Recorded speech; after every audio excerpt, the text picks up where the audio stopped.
Stretch is so important. I don't think I can start any podcast without stretching. There was on the first podcast like I ever did with like a group of friends like 10 years ago or whatever. The guy who hosted it could not start the intro without someone else saying 3, 2, 1, go. Everyone has their own weird shit.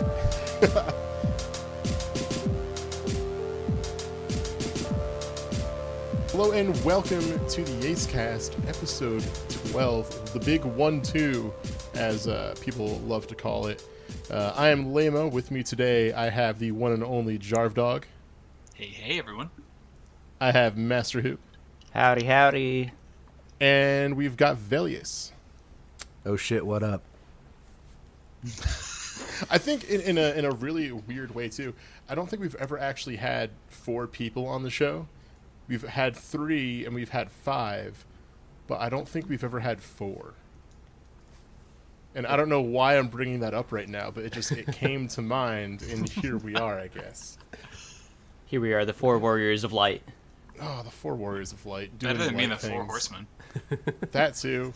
We're all out here riding on our own horses. That's correct. So it's been as some may say in the FGC, a real humdinger of a week. What have y'all been up to these past 7 days? I can start us off. I have been not on the show in a hot minute. I've been off for a couple weeks. But with the time that I have been spending away from the show, I have been schmoovin'. I have been dancing. I've been dance revolutionizing. Yo, do you have the schmoovin'? I got the schmoovement. I think the last time I was on here, I said that I got this Cobalt Flux dance pad. It's like a cool metal, plywood, Lexan kind of dance pad. So it's not like your crappy vinyl throwaway ones that came with the game whenever you were like in middle school or whatever. So it's actually like pretty decent. I can hit some real songs on there. I can do like the 9-footers. I just passed Rhythm and Police today, and I haven't passed that song since I was like 14. Hey, congrats! Thank you. You know, without the bar, I can't do like a lot of the really hard stuff because like I just can't do that. But you know, I'm trying to pass like some of like the no bar challenging songs, some of those like old 9-footers and stuff. But yeah, just been been streaming it a little bit. Twitch.tv/YaseJarv. I usually stream on like Friday afternoons, like around like 4:30, 5 p.m. Eastern. I've been playing DDR. Come through if you want to step with me. Yeah, that's really been it. Right on. Master Who, what about you? What have you been doing this past week? This past week has been pretty boring for good old Master Who. I can't say I have very many interesting things to say. I've switched to mobile games that I've been playing. That's interesting enough. I've been playing a lot of the Final Fantasy Tactics mobile game, which sounds exciting in concept. What it's turned into is a very slow, grindy phone game that doesn't really reward you for your time. I've kind of gotten fed up with the end game aspect of auto-playing the same level for 4 or 5 hours and getting barely anything in return for just letting my phone sit there and idle for 4 or 5 hours. The gameplay isn't even that interesting to be playing not an autoplay, so I switched from that back into Arc Knights, which is a lot more engaging, a lot more fun. So I'm glad to be back into that. Welcome back, baby. Thank you. I'm glad to be back. I don't know why I ever left, honestly. Arc Knights is a genuinely fun mobile game. It's nice and engaging, has fun characters, fun, silly animal characters. Mm-hmm. Gotta love a furry. You gotta love a furry. I'm happy to be back playing that. Otherwise, I'm just playing Final Fantasy XIV. Surprise! Yeah. We're back in it. Yeah, I beat Heavensward. I hit credits on Heavensward, and my oh my, that was... What an expansion. I'm so happy to get to play that, and I'm excited to play the rest of the expansions coming up. Otherwise, I don't have a whole lot more interesting things to say. I just want to play some more fighting games, some more Tekken with Velius, and that's about it for Master Who. I remember when you wanted to play Marvel with me. Yeah, what is that supposed to mean? Friendship over with Marvel with Lamo. Now Tekken with Velius is my new best friend. He couldn't handle the movement, so he moved second. I got schmooved on one time, and I was like, I'm dropping this game. That's it. It's over. You got schmat on. The next one. I went over to Mount Rushmore, and Master Who was like, I'm schmooving on over to Tekken. I hear they got a bear over there.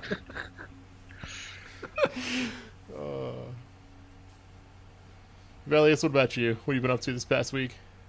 You know, a little. Don't you dare say playing Tekken with Master Who. My heart can't handle it right now. I got hit with the block before I could even say it. To be fair, the past week has only been a little bit of Tekken 7, Lamo. I only stole Master Who away from you for a little bit this week. Just a little bit. Other than that, you know, it's Animal Crossing all day, every day. And then Final Fantasy VII Remake, because I finally got to the part where Cloud gets put in a dress, and it was much more interesting than I thought it would be. So now I have a save file that is strictly that section of Wall Market, because I don't want to give it up. Very nice. It's really good. It It's is really good. really fucking good. Better than the blocky, low poly PS1 crap. Yeah. Oh, yeah.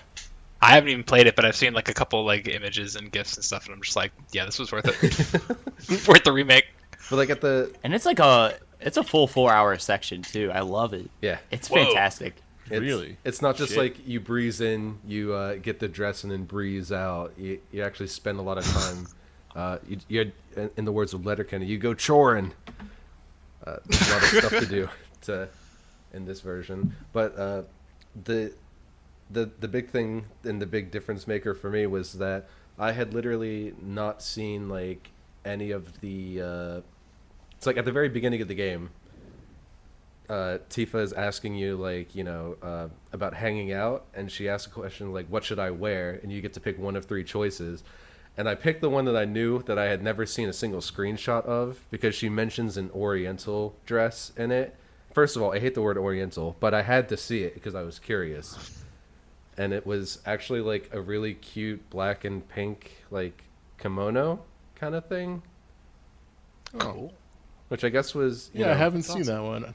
Yeah, I've literally never seen it. I've only seen like the, you know, her purple gown kind of thing. Same. So I had never seen any screenshot of it or anything. So I was like, I hate the word, but I'm just gonna go with it and see where it leads later, because it was obvious what it was leading up to, you know. So my mind got blown this week, and that's that. I'm dead. Rip. Damn. Ripperoonie. Damn.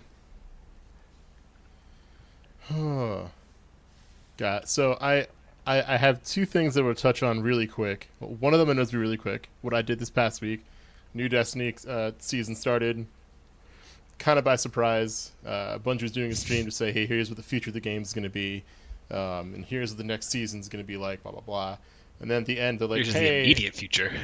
yeah, and they're like, hey, it's coming out in 30 minutes. Go make yourself some breakfast, and when you're done, we'll be ready to come and play this new season, so enjoy. And by the way, they had, during the stream, it was just like their 2 big like community figures just sitting on chairs that were like, looked like they were far away, like, you know, for social distancing, of course.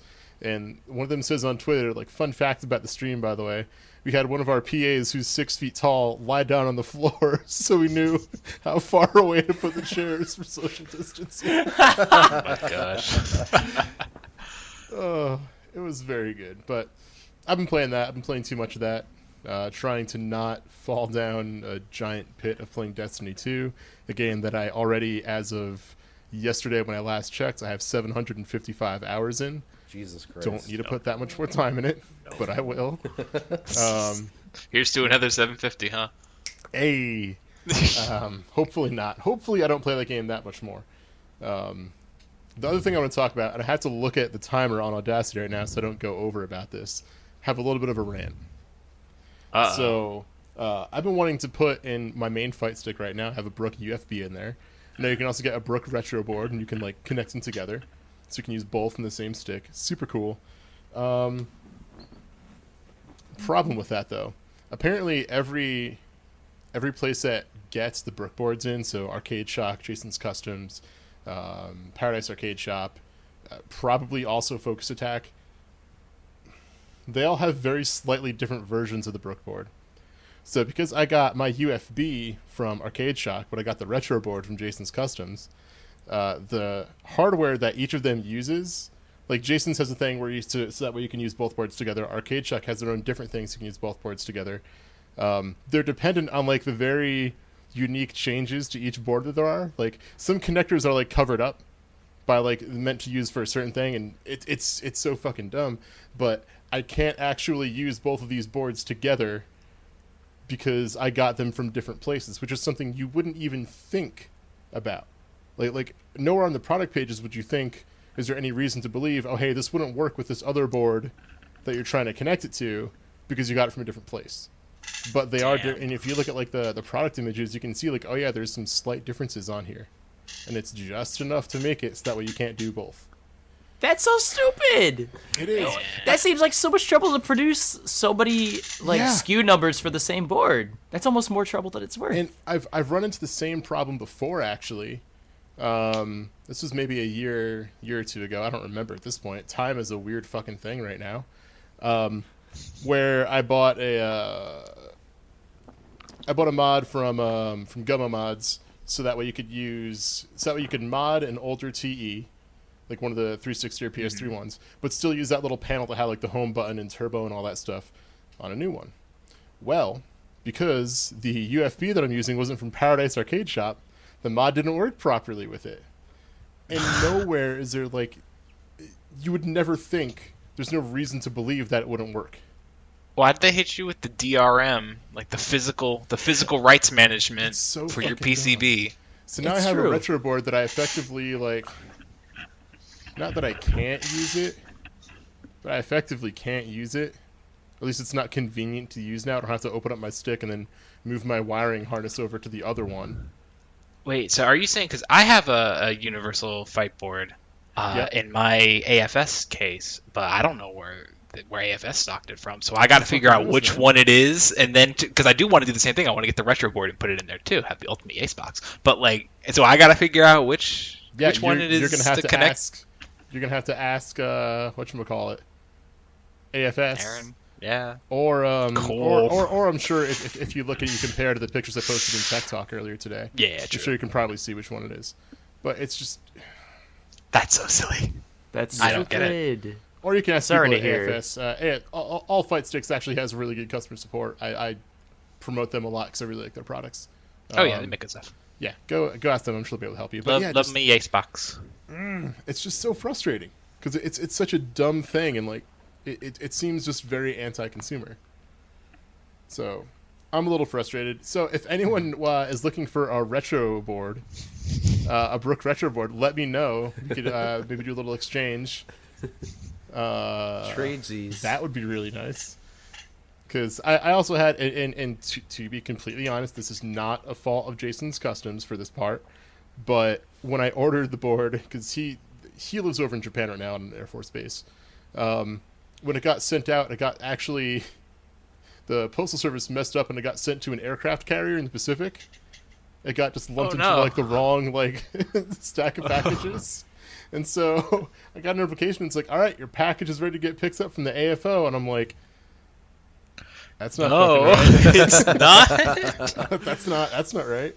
So I emailed Jason and they got it worked out. He was very cool about the process.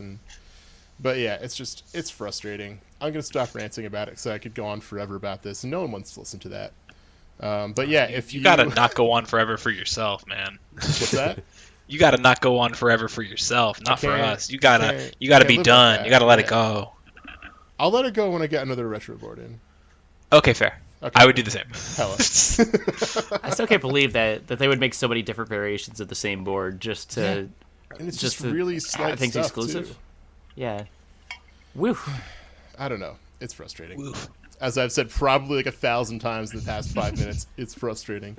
But whatever. Moving on. We're past it. That's going to be the fucking title of this episode, isn't it? It's frustrating. But whatever.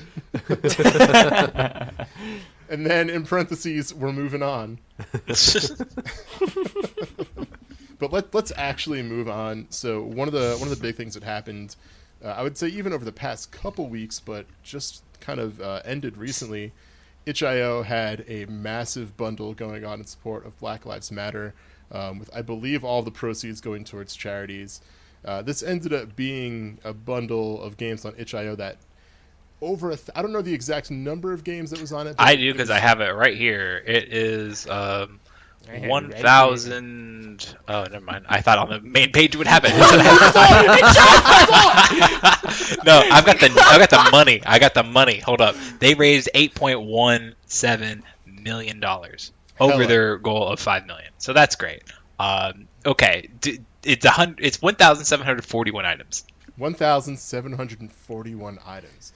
That's awesome. So for a minimum of $5, it says regularly $9,499. They're selling games at like a third of a cent over here. But the cool thing about it too is that it's not just games that was in there, not just video games rather. Some of it was tabletop games, had rule books in there.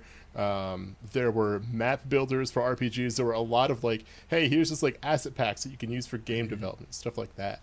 There's been a whole lot to get through. I think everyone in the call right now picks it up, correct? Mm-hmm. Yes, sir. I did not, but I just did a donation straight to charities instead. Because there you go. All right. Well, that doesn't get you video game. No, I'm just kidding. Look, there's no way I can burn through 1,700 games. All right. No, me neither. But I'm basically $9,000 richer now. There you go. That way. It's an incredible bundle, though. Absolutely unbelievable. I don't think there's ever been such a generous bundle in the history of any entertainment, movies, books, or otherwise. I've never seen such a collection. It's almost like a library. Yeah. Truly. It really honestly is, which is something I hadn't even honestly thought about. But yeah, it really is. One thing before we jump into the games, I do want to highlight the charities that they donated to, the NAACP Legal Defense and Educational Fund and the Community Bail Fund, split 50-50. I personally donated to Community Bail Fund before this thing came out, and so they got a little more of my money. Then been trying to find other things like local bail funds and stuff. So if you missed this, which you did if you're listening to this right now, sorry, you can either donate to those directly, or you could, in my opinion, I think it's even better to try to find like a local community action committee, some sort of mutual aid group, any sort of like local bail fund, anything like boots on the ground in your area. Donate to that. Hell yeah. Hell yeah. Hell yeah. So, all that being said, I gotta know. I mean, obviously, 1,700 plus games on there is going to take quite a while to go through. But if any of y'all have had a chance to look at some of the things that are in this bundle, what's been kind of jumping out to you? Jar, if we can start with you, because I know you are raring to talk about one thing in particular. Yes, there is. Although on my way to getting to it, I saw in this bundle there's Cook Serve Delicious 2, which is the sequel to Cook Serve Delicious, which is a mobile phone game that I used to play, where it's like a little restaurant management sim, but you also have to do all of the cooking and chopping yourself with taps and swipes. You got to chop and screw it. Yeah, you got to chop and screw. You got to take out the trash. You got to put the fries down. You got to do all that kind of stuff. And on the computer, it's probably a lot easier with a mouse and everything. But the first one was super fun. I heard the second one was super fun too. The thing that I'm here to talk about, I'm here to evangelize for, if you will. If you downloaded this bundle and you are a fan of tabletop role-playing games in any capacity, I would have to suggest that you read the book Blades in the Dark by John Harper. It's been sort of a foundational RPG over the past couple of years. It's turned into more of a forged in the dark, if you will, unquotes, like genre of games, this like family of games that puts the fiction first as you and your friends jump into a industrial fantasy setting city where like Leviathan blood powers these electric barriers that keep ghosts away, so you're kind of stuck in like this creepy town, and you and your friends have a criminal enterprise where maybe you are selling illicit drugs or extorting people for protection money or just outright assassins. You and your friends are going out there trying to find scores to go on, missions, heists, anything that you can plan in the heat of the moment. I've played in a couple of role-playing games where we decided to do like a heist, and you just kind of sit there and plan for like every little minute detail. This game says, what if instead you abstracted some of those things? So you can abstract how well your plan starts out by just rolling the dice, and if you get a 6, then it went great, and you pass the first obstacle. If you got a 1, it kind of sucks, and you're sitting there in a desperate position as you're like trying to like start climbing the rope to get up the side of the building or whatever. It's a game that focuses a lot on the position and effect of what you're trying to do. So it takes into account fiction, like, okay, are you trying to finesse your way into like a level 5 locked door key card kind of thing? It's not really going to work. It's going to be pretty limited to no effect. You can't just kind of like, quarter on a string your way through that one. But you might be able to finesse like a drunken guard. There's other types of ways to plan in the moment, if you will. Talking about doing flashbacks. You can just say, I'll have my weapon with me because I smuggled it in with the luggage that we brought on board. And the GM might say, you didn't really have like that many opportunities to do that, so it's going to take a little bit of stress to do that.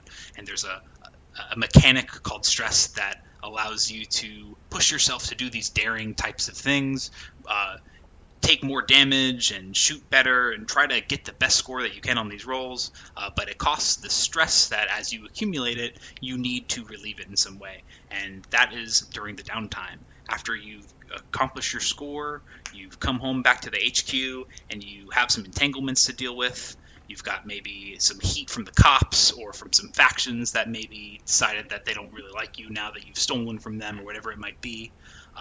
Now you've got to lay low for a little bit, try to work on some projects to maybe do some alchemical infusions to make better bullets or something fun like that. Or you can indulge in your vice to try to relieve some of that stress. But if you relieve too much than you already have, you have indulged your vice a little too hard, and maybe you just get lost for a little while. Maybe you come home and the cops are right behind you because you're a dumbass because you're too drunk. There you go.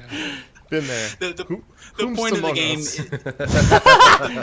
whomst among us, indeed. Look, I think that's a popular one for Yase. The point of the game is sort of this cycle of like, you go on a mission, you get your score, you do your downtime activities, and mechanizing some of the post-game wrap up. Who got hurt?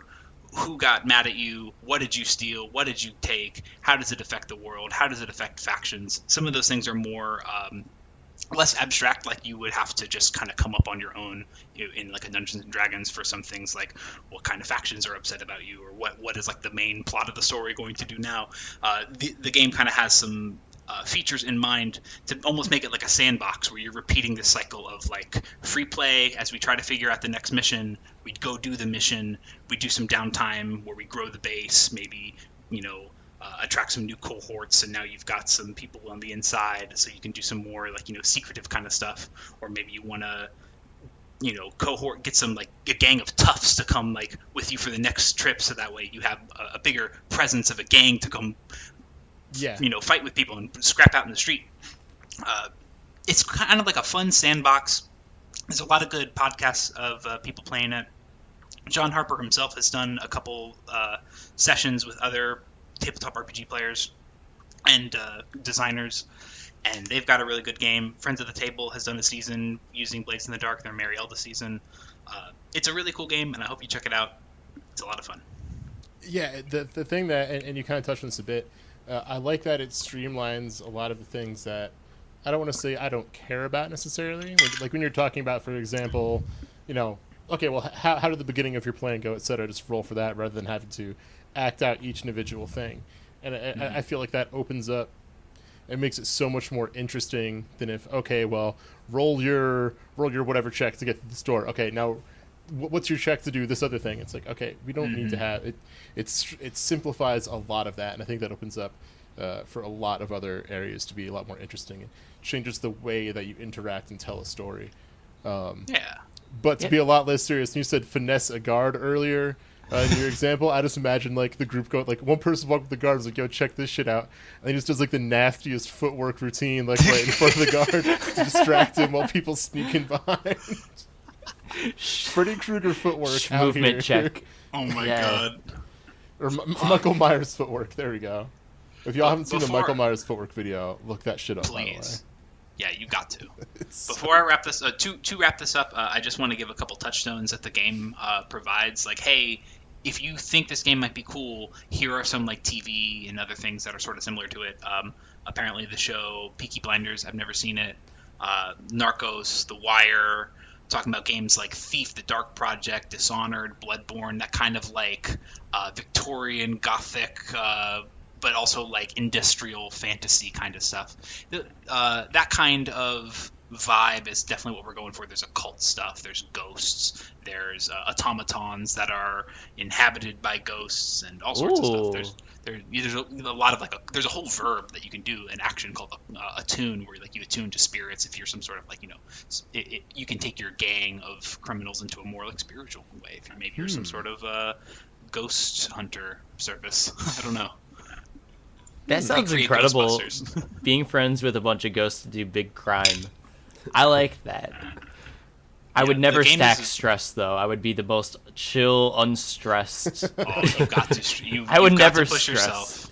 It seems like a choice. It's like, oh, I don't want to stress. Oh, I'm just gonna- it's a choice, all right. It's a choice you make, I'm and just I gonna will chill. make you choice. I will make you take that choice every time when we. I'm run gonna our take game. the unstressful situation every time. no Not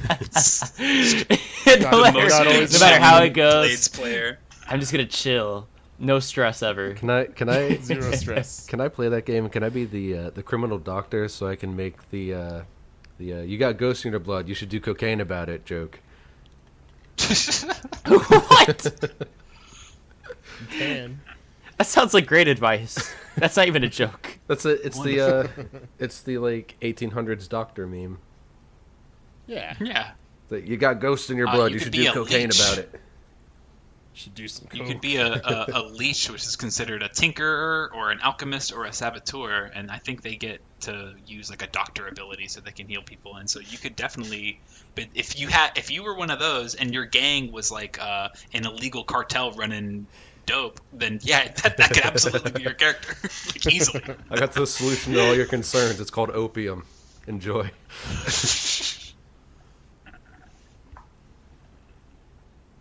Listeners, don't do drugs. Don't do hard drugs. Yeah. Don't do Folks. hard drugs. Don't do opium. Don't do. drugs. Don't I'm do turning my cocaine. chair around, folks. Let me just sit this computer chair backwards. Oh, this isn't working. You gotta, Oh, No, God. it seemed like a wide reach. I decided not to do you gotta that. do the That's a good bit, though. Gotta do the- Try to do one of those Captain America bits No, with the- like yeah, the- too wide of a chair. the Captain You know, Morgan. Kids. Yeah, you could stand. Yeah, put your foot up on the chair. Yeah. Yeah, trying to like sit backwards in a chair that tilts back and also has arms. It's very hard. I don't recommend it. Not at all. you can't give the dad talk in your DX racer. It's not going to work. Does the D and Son, we DX gotta talk racer about your stand Katie for dad? ratio. Yeah, dad X racer. The Dad X racer.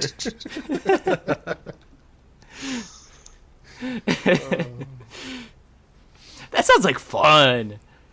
Sitting That sounds like an backwards in a- amazing. Well, maybe you could incorporate that into the tabletop game too. Okay, sure, that makes a lot more sense. But Blade sounds like fun. That sounds great. I love the concept. I love the world building. I love doing crime. You heard it great. here first on the podcast, folks. Master loves no, doing crime. we gotta edit that one out. Big crimer right here. Resident criminal boy. More can listen to Master me. Who. You're gonna have to leave that in. Master Who, has anything jumped out in the bundle to you? Something you're interested in?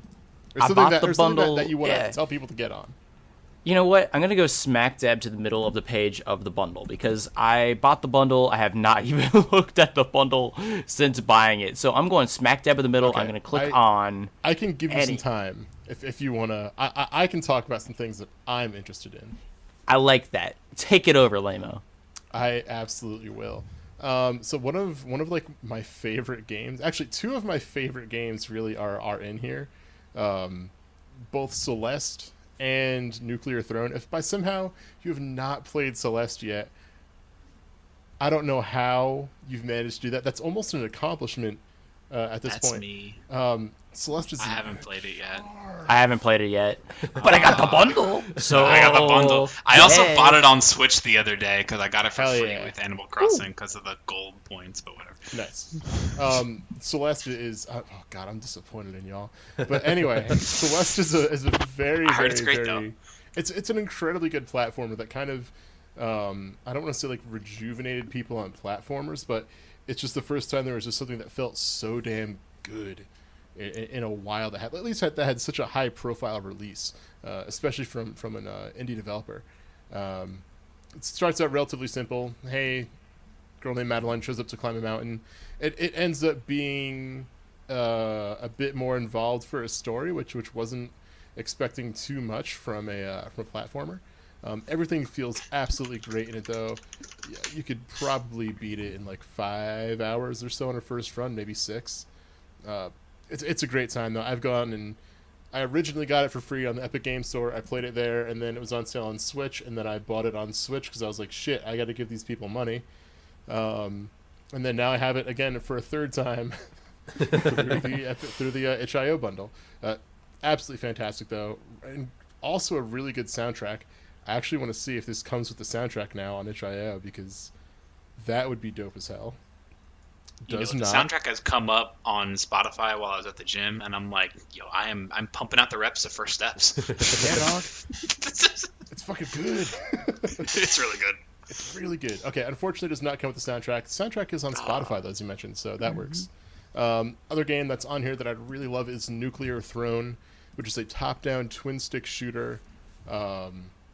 I absolutely adore that game. I've played it so goddamn much. It'll run on damn near anything. It's a pretty challenging top-down shooter with not necessarily multiple paths, but like you can do like a loop at the end if you want to. It's definitely challenging. It's also given me some of the greatest feelings of accomplishment and achievement in a game that I've played. Big words. There's one. I've never been big on like trophy hunting or achievement hunting in gaming. It's pretty much like, okay, well, if it happens, it happens, but like I don't really care too much, except for Nuclear Throne. And there's one achievement in particular that a couple years ago I grinded out for like hours and hours, which is to do a complete run of the game, just one loop, as a character called Melting, who will die if he gets hit once. There's only like 2 things that can touch him that won't immediately kill him, and one is like if there's like a big like scatter shot, one of the individual pellets will only do 1 damage as opposed to 2, and then there's like something else that's very minor that's incredibly rare that will also only do 1 damage. And you can't take any perks that increases your health or gives you like a revive or makes you any any harder to kill. But to go through the entire game essentially without getting hit, playing as Melting. Incredibly challenging, but God, I loved it. And by the end of it, he was my favorite character to play in that game, and I choose him literally every single time. His ability is to do a corpse explosion, which will also get rid of bullets that are on the screen if they're caught up in the blast. And if you there's also a perk in the game called Throne Butt, which makes everyone's unique abilities better, and that triples the size of his explosion for corpse explosion. So it just gets like, if you get going with Melting, like you get going, and it fucking rules. But yeah, if you haven't played Nuclear Throne, I cannot recommend it enough. It is an incredibly fun game. Play Melting, play YB or YV, and go shoot some stuff. Nice. Oh, I see it right here. I'm going through the bundle right now. There you go. I will add it to my launcher. Hey, Master Who, is there anything? Have you found something to talk about? Because if not, yes. I got more things I can talk that I want to try out. Let's loop it on back to me. So yeah, I found a couple things. So first thing, this is an amazing pack of LGBTQA+ content. Like there's so many interesting creators that are exploring like gay, lesbian, gender concepts, and I really love that. Like that's really incredible. Thing number 2 that sticks out to me: there's a game called Order a Pizza, and you're a divorced dad ordering a pizza. That sounds great. I could play Does that. it? Number 3. Not about the game. That just makes me sad. Well, maybe it could be a happy moment for you. Okay. You know, this is your game. This is your life. You can choose This is my how you're pizza. going to order your pizza. You can order your pizza. Number 3, there's a bunch of games donated by Alexandra that are visual novels, and they have amazing names, and I just want to read off a couple of them.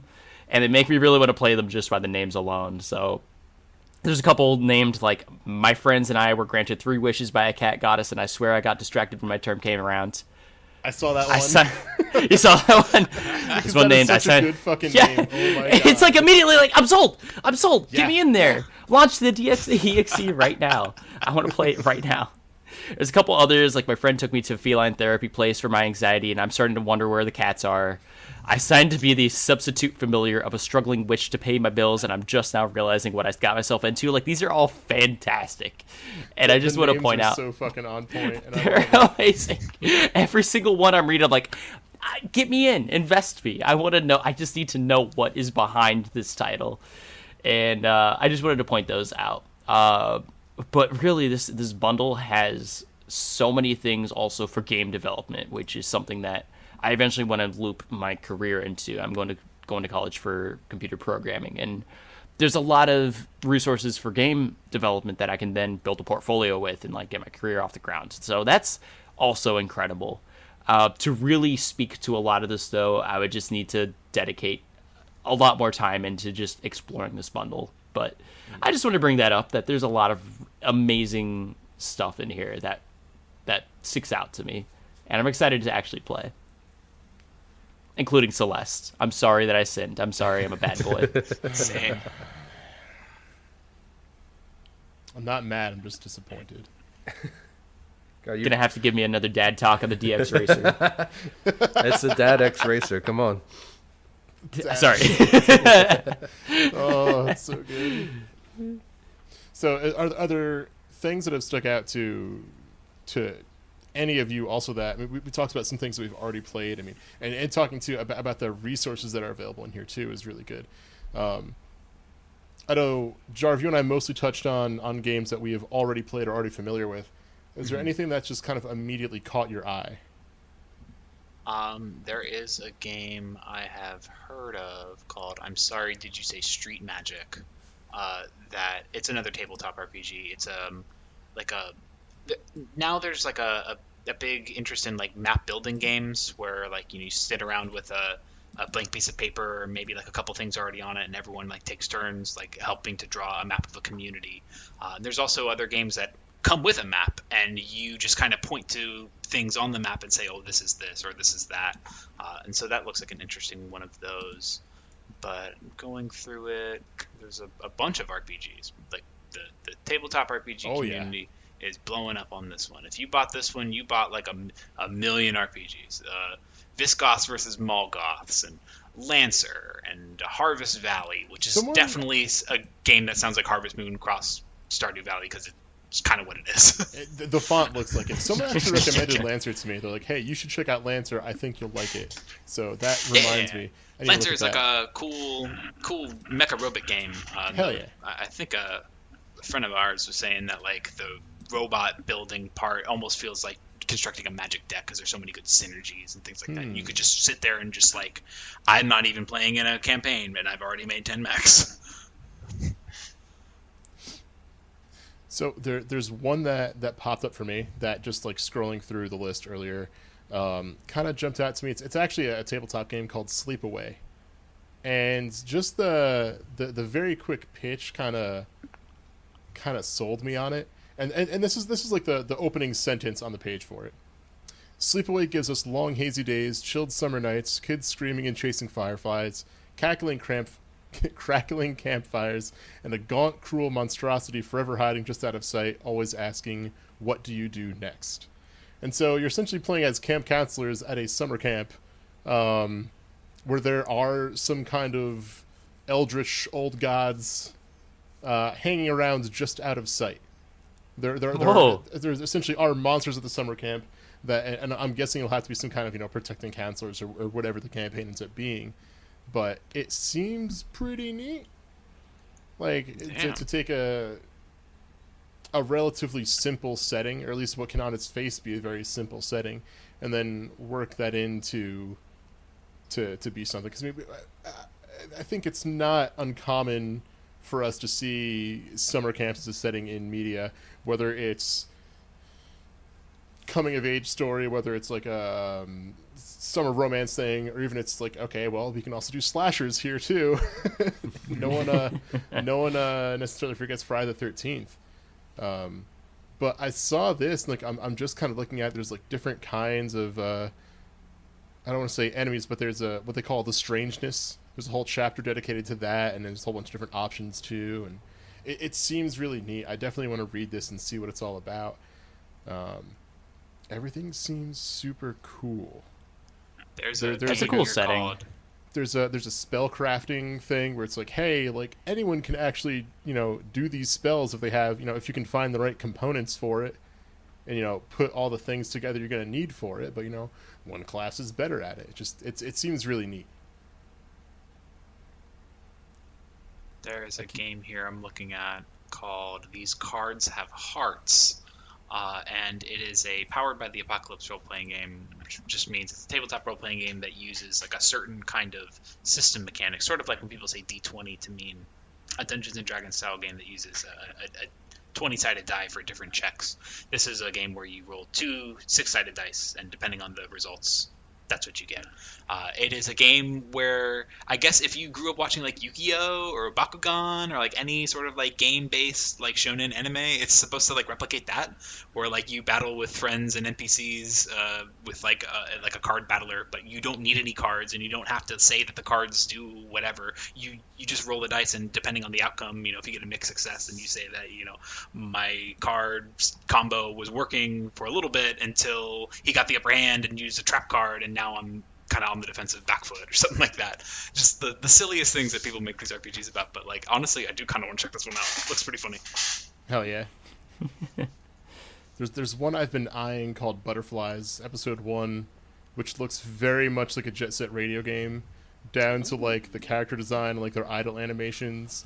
But it's a game about inline skating and graffiti, and it looks pretty fucking cool. And it also reminds me of a game that's not in this bundle, but is free to play, called Zenith from Arcane Kids, which was, they made a whole big game a while back about skating around. In this case, you weren't doing graffiti, but you were skating around and you're trying to find like scoops for like your fanzine and shit like that. It reminds me a lot of that in a very, very good way. So it's been on my short list for games that I want to try out very quickly. And then last but not least, I went to like one of the last pages of the bundle, and I saw a game called Fat Bear Week. And I'm like, yeah, okay, I'm in. You play as a grizzly bear going around and eating stuff and getting progressively bigger. Oh, hell yeah. You like a bear katamari.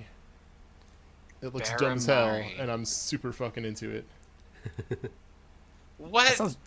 What's a vaporwave? A role-playing game about explaining things to your grandpa. A 2-player, 200-word RPG about explaining vaporwave to your grandpa, based on a true story. I'm into this. One player is Casey, who kind of knows what vaporwave is. Another player is Grandpa, who loves Casey and wants to understand their life. Played via text message. Play via text message. Oh, that's so good. I love that fucking blurb too. I love that the one character, quote unquote, kinda knows what vaporwave is. Another is Grandpa, who loves Casey, wants to understand their life. That's great. That's super great. Jarv, can we play that later, please? Yes, we can. Thank you. Who's gonna call dibs on being Grandpa? Please. We're gonna draw short straws. I don't know. Grandpa dibs. Grandpa dibs. I love the asymmetrical multiplayer like power dynamic there. There's clearly going to be a winner at the end of this. Or is there? Maybe there is no winner at the end of it. As long as I'm playing Grandpa, there will be. God, this is so good. I'm looking at that Butterflies so glad game. HIO exists. Yes. Same. What a Because wonderful outlet. Really, I love there being a better place or a more centralized place for a lot of these games that you would probably never even see or like be able to find anything about. And it's just like, hey, like here's just like you fucking made something, put it up, let's go. Like Yeah, put shit up put on whatever here. you want on there. Yeah. Put all your game jam stuff, all your projects, like just go nuts. Host your shit. If you're listening and you like some of these games or really any of the games, I would. What has been suggested to me is to leave a 5-star review, because anything under 5 stars, just like any 1 to 5 star review kind of algorithm, is just going to push that game down. If you say that it's a 4-star game and that it's okay, but there's like a couple things, if you like it enough, just give it a 5, and just like say what's wrong with it in the description if you have to. There you go. You can do comments. That's just how it goes with these crappy store algorithm things. They just Good advice. You didn't like the thing. Well, one of the things I really like Oh my about god, the cool zone. Oh, one of the things I really like about this bundle, though, is like I believe both Night in the Woods and A Short Hike were part of that bundle, if I'm correct. yes. Both of them were, heavily lauded. They're both fairly well known, at least. It's something that maybe not the most mainstream audience has heard of, but you get deep enough, especially into like PC gaming, and it's not uncommon to hear about either of them. They're both in the bundle, and I think because Lamo fucking stole my Nuclear Throne and Celeste games that I wanted to talk about. But like Night in the Woods, great game. Short Hike, I was surprised that people complained that it was too short, because it's literally called a short hike. It doesn't say a long hike, friends. It's a short hike. Fuck you. But anyway, off point. Says what it's like. The name is right there on the tin. So Yeah, dog. It's literally advertised. What are you complaining about? It's like people complain about Firewatch being too short. But anyway, the fact that this bundle got over 8 million donated to charities, and then you look at EA, who took forever to basically just be like, here's $4 million. Shut up. We're giving money to charity and we don't have to. Here you go. Even though they made like, what was it, $6.1 billion last year alone in profit. $1 billion. Yeah, that's with a B. So it's like 4 mil is this tiny little. It's like 0.3% of their total profits. And this bundle of just 1,700 much more obscure. A lot of it is not even like necessarily video games. A whole bunch of people come together, and more than double that should be fucking embarrassing to be any AAA publisher, especially. Like, you're not even doing the bare minimum whenever random people, random devs, and critically lauded devs, and just small teams of 1 to 14 people making these very weird, obscure, very personal games, and they somehow got together and doubled your efforts in a week. Embarrassing. It's embarrassing. It really is, and I think especially underscores like the diversity of people like coming together to do this, and then a company who has, like you're saying, like just all this profit and can like barely do enough to just get by with like a little. It doesn't even make sense to me, because you see so many people just see through it all. They see it as so cynical that it's like, why bother engaging in it almost. But then again, I'm not going to say don't donate to charity. Giant faceless corporation. Just don't feel fucking good about it. Don't try to use it to score brownie points. I don't know. I would tell them not to donate because it's all a tax break, so we end up having to pay for it later. So yeah, that's true. It's all a fucking scam. Another thing that that's another part of it that I'm pissed off about. It's like this donation that's coming from itch.io is like not a tax break for anyone. This is straight donations to a good cause. Like, no one's getting like any kind of profiteering off of this, because remember, at least with EA, because Jim Sterling just did a video on this literally yesterday, talking about EA specifically, and they got over 200 million back from taxpayers last year or this year off of last year's taxes from a tax break. So it's like they didn't even give that tax break back to charity. They gave, Jesus. 4 million of that 220 some odd million that they made in profit from a tax break that they shouldn't even be getting in the first place.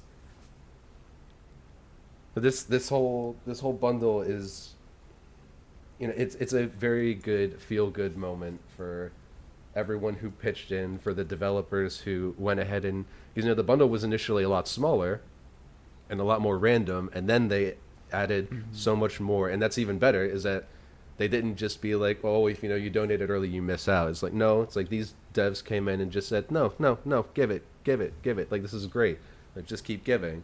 And it got better, and it went from a respectable bundle to being an absolute classic of our time, and that's a very big feel good moment, and it's also a nice big old sucker punch of fuck you to these big devs who can't even be asked to do that much. So in my opinion, this entire situation is a double win for anyone who pitched in, even if they didn't buy the bundle and just went and donated to those charities anyway. Yeah, we still win. Publishers suck, fuck you. So, kind of going off that, I just actually saw, or actually rather, I saw a very good tweet recently. This is an interesting consequence of the itch bundle, beyond its fantastic monetary contributions, is that right now there are 814,682 people out there who now own, among other things, a large pile of leftist art, several dozen experimental tabletop RPGs, and multiple trans-friendly light novels. And that's fucking rad, because one, yes, and then sorry, I don't mean to take away from your point of like the fact that this has been such a massive success, and shame on people who have the ability to do more that they're not doing more, but this is such like a spread of leftist culture, and not culture as much as probably ideology. I don't know what the right word is that I want to choose here, but I see exactly where you're coming from, though. It is like definitely a culture built around like acceptance, bringing in different viewpoints, bringing in different people, and this is really the expression of the culmination of all those people getting together for one big hurrah, where you have, like you're saying, not just video games, a genuine like collection of culture, where you have tabletops and you have light novels and you have all these experiences and viewpoints coming in that you wouldn't probably, most of these people would never ever have access to. And I don't expect people to like go through and play even a quarter of them, because that's still like over 250 games. But if someone downloads maybe like a single game that they wouldn't have normally have even heard of, that's still kind of that's still a win, Yeah. Yes. For sure. Even just doing what we're doing now, just like scrolling through and just being like, damn, what's up with this one? That's kind of a funny name. I downloaded the page for What's a Vaporwave, by the way. And these rules are very fucking good. There's two things that I want to just read off of it real quick. This is about like the game structure.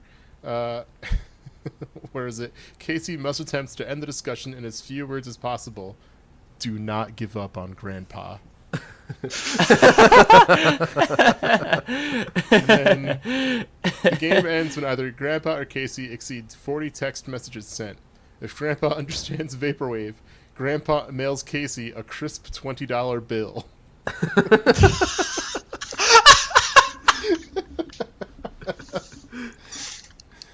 You gotta do it in real life too. Yes. It's so good. Like there's, oh god. And I had no clue this even existed until this itch.io bundle. I'm generally someone who's relatively keyed into indie games that are coming out, but there's so much that goes under the radar. And even if this is something that we only end up playing like once, still we've already gotten a lot of enjoyment just out of its sheer existence. And now too, I'm aware of the person who made this, and I can see, hey, what else have they done? It opens up such like a crazy rabbit hole for games that I think a lot of people weren't even aware existed. Yeah, the itch.io like indie tabletop RPG community is wild. I follow a couple people and I just see stuff coming out and I'm just like, I never would have thought of this, never would have thought of that. I gotta check it out. Just these little like $10, $5 pay what you want, $3 games, and a lot of these folks have like a really neat, interesting thing where it's like if you buy a copy, they will sponsor a free copy that someone who, if they don't have the money for a full copy, can download like one of these community copies. Or there's a couple other, I know Avery Alder has a thing on her website that's like, you know, if you're experiencing homelessness, experiencing poverty, marginalization, here's 30% off discount regardless. And she just kind of depends on people who don't need it to not use it and to even pay more to kind of like offset some of it. And there's a lot of people who do, because a lot of people just see like the genuine kindness there and they're like, cool, I want to support that. Yeah. Like there's one, I don't remember which game I was looking at, but for example, it's like, hey, the price of this game is $15. Then there's also a $1 option where it's like, hey, if you're in a rough spot right now, you can only afford to give $1, but you know, and you still want to play the game, like, hey, just $1 is fine. Like, don't worry about it. Like, pay it forward when you can. Mm-hmm. And that's super, and that's not an uncommon thing, which is even cooler to see, honestly. Yeah. This is a good ass bundle. I'm very happy it exists. And I think it's important that like to go further on your point, Lamo, that like not only is it a lot of, you know, like trans friendly, queer friendly, you know, leftist material, it's also because of the nature of itch.io, it's also intensely personal for the majority of it, because it's normally just, you know, one, maybe two, three people, especially for the visual novels and light novels that get included in it. You know, it's a very small team telling a very focused story about a very personal experience, and it's that much. Yeah. It's that much more. I don't even know how to properly describe it. It's just that much more interpersonal, and something that it really can't exist on the AAA scale, because its entire intention is not to be as, you know, broadly selling as possible. Its entire intention is to tell you that very individual experience and leave it at that. And there's something touching and magical about finding those as well. It's something that, like, this is genuinely one-of-a-kind entertainment where you can express those feelings. And I feel like this is going to introduce a lot of people into independent game development, independent works, and independent media, because it really does break into a more personal one-on-one experience that you wouldn't get in broad consumer entertainment. It's great. I didn't know a lot about a lot of these creators, and I kind of like Lambo. I feel like I'm pretty in tune to a lot of game developers that I follow on Twitter and a lot of communities, and I have my ears on a lot of different pies. That's not the. That's I know. I got my Master over here listening to pies. You know what I'm talking about? That's a saying. Yeah. Yeah, I got my ears on a lot of pies, and a lot of this gets swept under the rug, and I'm just now discovering a lot of this, and it's so interesting. I am so genuinely interested in just exploring a lot of this, and the hardest part is going to be finding the time to. But on the other hand, I know this is important stuff. This is people's personal experiences. This is not something you'd find otherwise. And I'm excited for it. I'm excited that, like, people, this opens a shift in people looking towards independent entertainment. I had and that's a really great. dumb thought. Oh God, it just popped in my head. What is it? So, you know how you and I were talking about how it's like we're keyed into games, but we didn't realize there's this whole other like world out there for indie stuff? Yeah. I just imagined the allegory cave, but there's a guy sitting at the back there just saying, "Rise up, gamers." There's a guy standing behind the wall at the entrance of the cave just saying, "Rise up, gamers, gamers rise up." You gotta stop that. I hate you for doing this to me, That's Lamo. so stupid. Listen to the chortle over there. Listen to this guy. First gamer camp, and You're now happy with yourself. emerging from the darkness. Gamer Camp has been postponed due to coronavirus, but Gamer Camp 2021 is coming back in full force as we have hits like What's a Vaporwave and Joust. Joust is still good. You're gonna play Joust and What's a Vaporwave. That's it. I would love to report back in next week with actual findings of this bundle. Like, I feel like it would be really exciting to talk about like something in this bundle where like we played it and it's like, you guys have to check this out. Because I feel like the bundle is so intimidating and so much to go through that it's so really much. hard. There's so hard to talk about it. There's a comical amount of games that are in it. Absolutely insane. I would say running back to this topic next week would be actually incredible. I want to play some of these Alexandria light novels. I want to play Butterflies because I love Jet Set Radio. I just talking about this gets my gamer mouth watering to want to play it. Check out Micromages, by the way. I forgot I had that on my list. That game is cool as fuck. I've actually watched a guy who speedruns that game. It's real fucking cool. Oh, Check out that's Micromages. cute. Check out Micromages.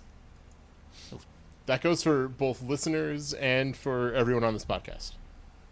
Check out Micromages. You got it, boss. There we go. I want to loop back into this next week. Yes, we absolutely should. We'll put a pin in it or whatever the saying is. And if you're listening I'll to this put my podcast and you hands play in any this of pie, these, right? That's what it was.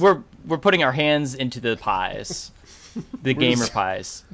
I was about to say we're fisting pies, but that doesn't sound right. No. That's definitely not. That's It's a hard not. no. That's not right. Hard no. No, that's a oof. Could you imagine if American Pie was that though? I don't need to imagine that, actually. Friend. This is where Master Who stands alone.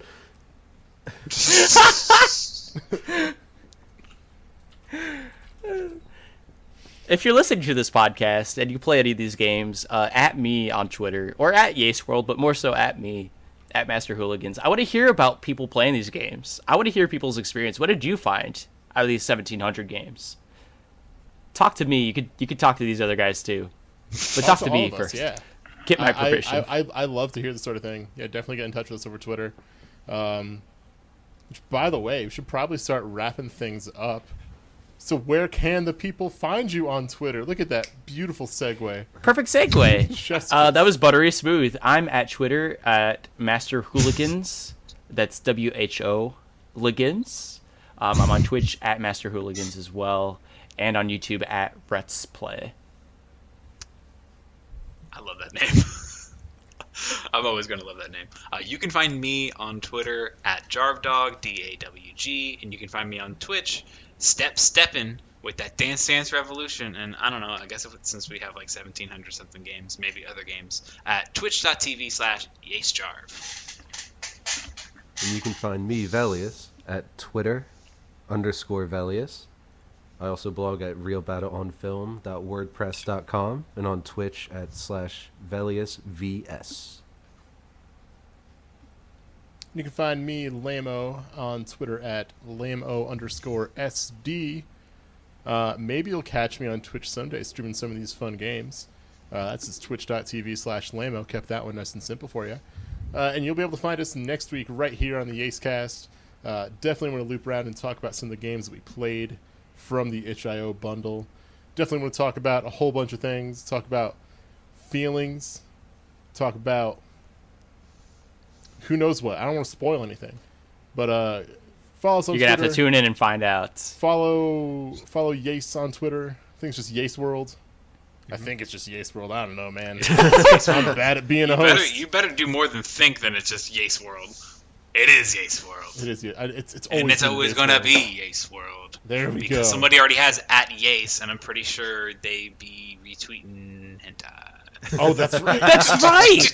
Forgot about that. Don't go to Twitter at Yace. Don't do it. Don't go to, Yeah, don't we go to twitter.com. do. I pretend I do not see it.